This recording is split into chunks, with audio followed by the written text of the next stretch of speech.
दोस्तों जय हिंद, मैं हूं शम्स तबरेज और आप देख रहे हैं टाइम्स मेल। इसराइल ने आखिरकार ईरान के ऊपर हमला कर ही दिया। ईरान के परमाणु ठिकाने पर हमला कर दिया, लेकिन इस हमले में ईरान का काफ़ी ज़्यादा नुकसान हुआ है और इंतज़ार किया जा रहा है कि ईरान अपना पलटवार ज़रूर करेगा, इसराइल के हमले का जवाब ज़रूर देगा। लेकिन जिस तरह की खबरें ईरान के भीतर से सामने आई है, उसकी शुरुआती रिपोर्ट में ये पता चला है कि ईरान के ऊपर जब इसराइल ने हमला किया था, तब उसके आसपास और कई शहरों पर हमले की आवाज़ सुनाई दी। इसराइल ने इसे ऑपरेशन राइजिंग लॉयन कहा है।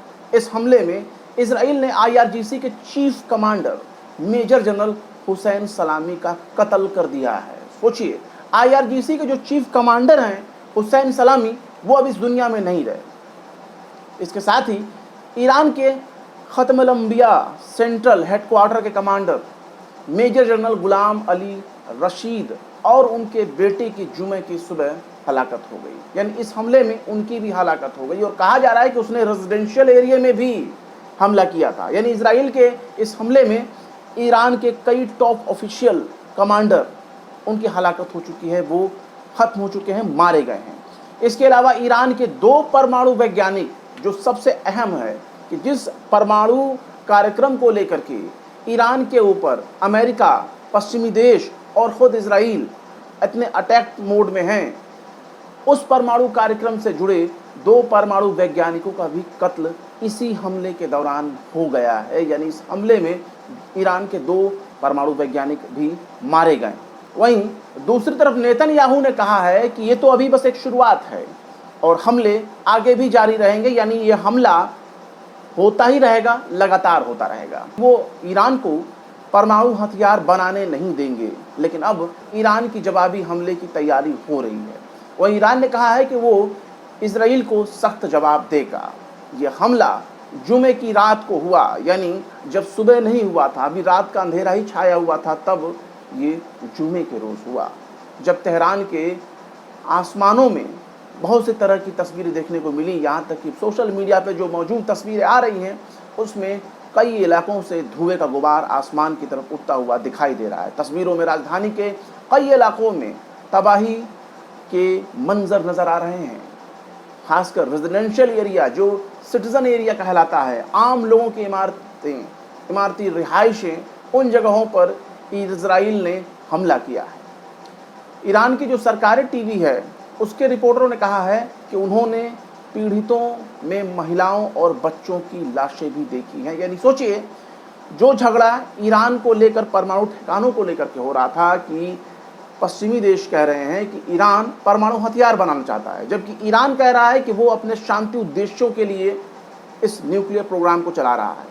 परमाणु प्रोग्राम से, न्यूक्लियर प्रोग्राम से कई काम होते हैं, खासकर बिजली पैदा करना। ईरान अब तक अपने मकसद में सबसे ज़्यादा बिजली पैदा करने की बातें वो कहता रहा है। लेकिन इसराइल और पश्चिमी देश, खासकर अमेरिका, ईरान पर परमाणु हथियार बनाने का इल्ज़ाम लगाते रहे। लेकिन गौर करिए कि इस तरह के इल्ज़ाम इन लोगों ने बहुत गंभीर तरीके से लगाया था इराक के ऊपर, और उसका नतीजा ये होता है कि इन लोगों ने झूठे, बेबुनियाद और मनगढ़ंत आरोपों को लगाकर एक साजिश रची और उस साजिश के दम पर इराक को तबाह कर दिया। यहाँ तक कि खुद सद्दाम हुसैन, उनको भी इन लोगों ने कत्ल कर दिया, फांसी के फंदे पर चढ़ा दिया, झूठे इल्ज़ामात लगाकर। दुनिया ने पूरी तरह से देखा कि कैसे पश्चिमी देश, खासकर अमेरिका, इजराइल, अपने मंसूबे को अंजाम देने के लिए मनगढ़ंत रिपोर्ट तैयार करते हैं और अपनी मनमानी करते हैं। लेकिन जो इस तरह की घटनाएं हुई हैं, ईरान की सरकारी मीडिया है, उसका नाम है इरना। ये इरना ईरान की सरकारी न्यूज़ एजेंसी है और उसने कहा है कि IRGC के chief commander major general Hussein Salami का इजरायली हमले में कत्ल हो चुका है।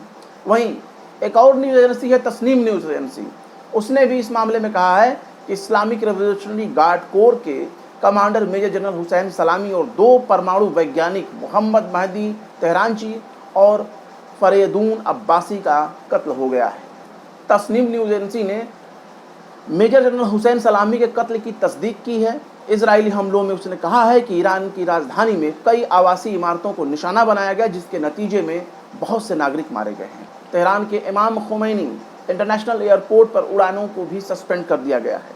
वहीं दूसरी तरफ इस पूरे हमले के बाद ईरान के सशस्त्र बलों के जो प्रवक्ता हैं, यानी ईरानी आर्म फोर्सेस के स्पोक पर्सन, उन्होंने चेतावनी दी है कि जो इस्लामी जमहूरिया ईरान है वो तयशुदा वक्त पर इजराइल के हमले का जवाब देगा, अमेरिका को कड़ा जवाब देगा। ब्रिगेडियर जनरल अबोल फजल शेरख्शी ने कहा है कि दुश्मन को भारी कीमत चुकानी पड़ेगी और इसे ईरान की आर्म फोर्सेस की ओर से कड़ा जवाब का इंतज़ार करना होगा। वहीं बात कर लेते हैं इसराइल की तरफ से कि इसराइल ने अपने इस हमले को लेकर के क्या कहा है। बीबीसी ने बाकायदा अपनी खबर में बताया है कि इजरायली प्रधानमंत्री बेंयामिन नेतन्याहू ने ईरान पर किए गए हमलों के बारे में वीडियो संदेश जारी किया है और कहा है कि इजराइल ने हमले में ईरान के न्यूक्लियर प्रोग्राम के मेन सेंटर पर हमला किया है। नेतन्याहू ने कहा है कि यह हमला ईरान की राजधानी तेहरान से तकरीबन 225 किलोमीटर दूर दक्षिण में ईरानी शहर नतांज में मौजूद ईरान के न्यूक्लियर रिएक्टर सेंटर पर किया है। आपको बता दें कि ईरान ने अप्रैल 2021 में इसी सेंटर पर साइबर अटैक होने के बाद इसकी सारा ठीकरा इजराइल के ऊपर फोड़ा था। अब इस बात की तस्दीक भी हो रही है कि हाँ, उन तमाम मामलों में इजराइल ही हो सकता है। अब देखिए कि नेतन्याहू ने इस हमले में अपने ऊपर क्या क्या जिम्मेदारियां ली हैं। वो परमाणु वैज्ञानिकों का कत्ल की भी बात स्वीकार कर रहा है, एक्सेप्ट कर रहा है। नेतन्याहू ने कहा कि इजराइल ने ईरानी बम पर काम कर रहे वैज्ञानिकों को निशाना बनाया था। ये हमले उतने दिनों तक जारी रहेंगे जितने दिनों तक ज़रूरत होगी, यानी हमले चलते रहेंगे। ज़रूरी नहीं कि जुमे का ही हमला आखिरी हमला होगा, पहला और आखिरी हमला होगा, उसके बाद भी हमला होता रहेगा। नेतन्याहू ने यह भी कहा है कि कुछ समय पहले इजराइल ने ऑपरेशन राइजिंग लायन शुरू किया, जो इजराइल के वजूद के लिए ईरानी खतरे को कम करने के लिए एक टारगेट मिलिट्री ऑपरेशन है। नेतन्याहू ने यह भी कहा है कि हाल के महीनों में ईरान ने ऐसे कदम उठाए जो उसने पहले कभी नहीं उठाए थे, यानी यूरेनियम इन्वेस्टमेंट से हथियार बनाने के लिए कदम उठा रहा था ईरान, ऐसा नेतन्याहू का इल्ज़ाम है। और यही इल्ज़ाम आप देखेंगे तो पश्चिमी देश यानी कि अमेरिका भी यही इल्ज़ाम लगाता रहा है। नेतन्याहू ने कहा कि अगर इसे नहीं रोका गया तो ईरान बहुत ही जल्द कम वक्त में परमाणु हथियार बना सकता है। इसमें कुछ महीने या 1 साल से भी कम वक्त लग सकता है। यह इजराइल के वजूद के लिए बहुत बड़ा खतरा बताया है। नेतन्याहू ने परमाणु कार्यक्रम वार्ता पर लीडरशिप करने के लिए ट्रंप का शुक्रिया भी अदा किया। लेकिन अब सवाल ये है कि आखिर आप एक तरफ ट्रंप से बातचीत के लिए शुक्रिया भी अदा कर रहे हो और दूसरी तरफ करते हो कि हम ईरान के ऊपर हमला कर रहे हैं, उसके न्यूक्लियर प्रोजेक्ट को, न्यूक्लियर प्रोग्राम को डैमेज कर रहे हैं, नुकसान पहुंचा रहे हैं, हमने उस पर अटैक किया। तो सवाल यह है कि जो अमेरिका और ईरान के बीच में जो अभी तक परमाणु समझौते को लेकर बातचीत चल रही थी, क्या वो आगे बढ़ेगा? ये तमाम बातचीत बीच में ही रुक गया। इजराइल और अमेरिका को रिश्तों को लेकर के 2 बातें एक तो खुल करके सामने आ रही हैं। पहला ये कि इजराइल ने जो भी हमला किया वो अमेरिका को बता कर किया। अगर अमेरिका को ना बताया होता तो एक दिन पहले जुमेरात को ही इराक में मौजूद जो अमेरिकी अधिकारी हैं उनको अमेरिका ने हटा लिया, तुरंत एक्टिवेट कर लिया, वहाँ से हटा दिया।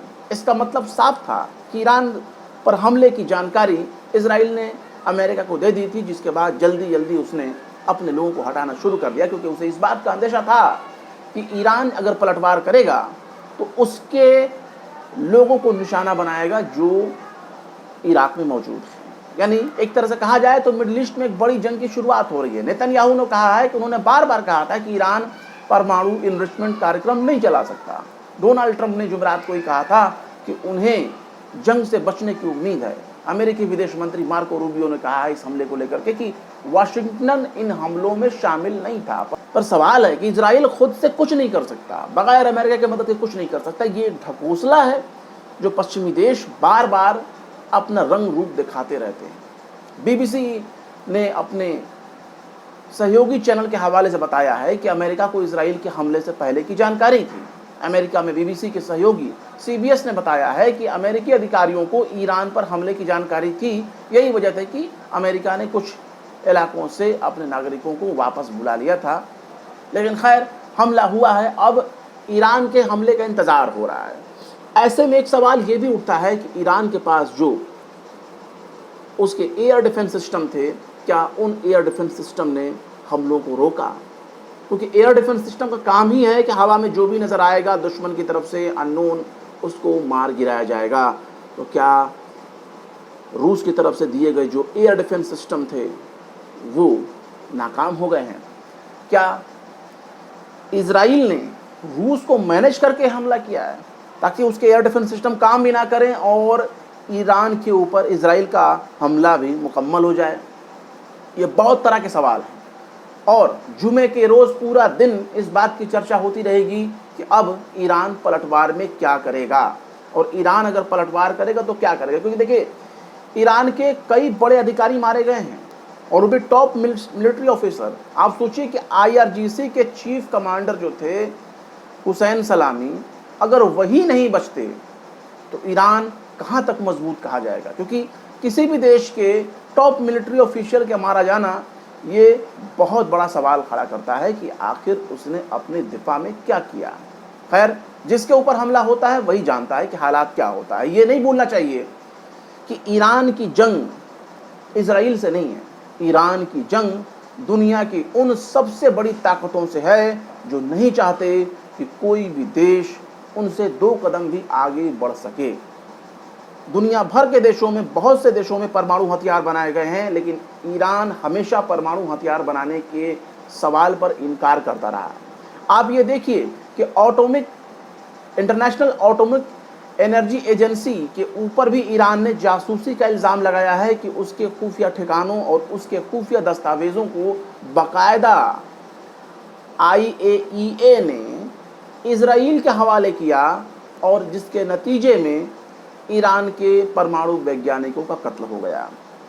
तो जाहिर सी बात है, ईरान की लड़ाई उन तमाम पश्चिमी ताकतों से है जो खुद से किसी को आगे बढ़ते हुए नहीं देख सकते और ईरान उनका डटकर मुकाबला कर रहा है। इस बात को लेकर ईरान को शाबाशी मिलनी चाहिए। लेकिन ये भी सवाल उठता है कि ईरान इसमें अलग थलग पड़ता नज़र आ रहा है, क्योंकि जो भी पश्चिमी ताकतें हैं उन पश्चिमी ताकतों के आगे तमाम के तमाम मुस्लिम देश घुटने टेक कर सर झुकाए खड़े हैं। तो वैसे में ये भी सवाल होता है कि ईरान अगर अपने दिफा के लिए खुद खड़ा नहीं होगा तो उसकी मदद के लिए कौन आगे आएगा। अब तक जिक्र हो रहा था चीन का, अब तक जिक्र हो रहा था तुर्की का, अब तक जिक्र हो रहा था सबसे ज़्यादा रशिया का। लेकिन रशिया भी अपने लिए यूक्रेन को एक बड़ी मुसीबत के तौर पर देख रहा है, वो यूक्रेन में बिजी है। तो ऐसे में ये भी सवाल होता है कि ईरान आखिर इनसे मुकाबला करेगा तो कैसे। अब देखना होगा कि ईरान जब अपना जवाबी हमला करेगा तो उस जवाबी हमले में इजराइल के कितने टॉप मिलिट्री ऑफिशियल मारे जाते हैं या इजराइल को कितना नुकसान होता है। क्योंकि देखिए, 2 चीज़ें हैं, सैन्य ठिकानों पर हमला करना और दूसरा होता है रेजिडेंशियल एरिया पर हमला करना। इजराइल जितने भी अपने हमले करता है, चाहे आम लोगों पर हमला करें चाहे मिलिट्री के ऊपर हमला करें, वो हर चीज़ को यही कहता है कि हम अपनी रक्षा करने के लिए आज़ाद हैं, हमने अपनी रक्षा के लिए ये कदम उठाया है। तो ईरान को भी अब ये सोचना होगा कि या सिविलियन और डिफेंस दोनों के बीच का जो फ़र्क है क्या वो ईरान ख़त्म करने के लिए तैयार है। क्योंकि दुनिया आम लोगों के मारे जाने पर हमलावर देश को ही जिम्मेदार बताती है। लेकिन गौर करिए कि हमास के नाम पर इजराइल ने 55,000 से ज़्यादा फ़लस्तीनियों को, बेगुनाह फ़लस्तीनियों को, आम लोगों को जिसका इस जंग से कोई वास्ता नहीं, उनको कत्ल कर दिया है। और बात यहाँ ईरान के ऊपर आ गई है। ईरान जो कि तमाम एक्सेस ऑफ रेजिस्टेंस का बॉस कहा जाता है, देखना होगा कि जवाबी कार्रवाई में वो क्या करता है। वैसे भी दुश्मन को इतना कमज़ोर नहीं समझना चाहिए। अगर इजराइल ईरान को बहुत हल्के में ले रहा है, बहुत कमज़ोर समझ रहा है, तो हो सकता है कि उसकी ये गलती उसको भारी ना पड़ जाए। फिर मिलते हैं किसी और वीडियो में एक नई खबर के साथ। शम्स तबरेज़ को दीजिए इजाज़त। जय हिंद। अगर अभी तक आपने हमारे चैनल टाइम्स मेल को सब्सक्राइब नहीं किया है तो जल्दी से सब्सक्राइब कर दें और बेल आइकन भी प्रेस कर दें।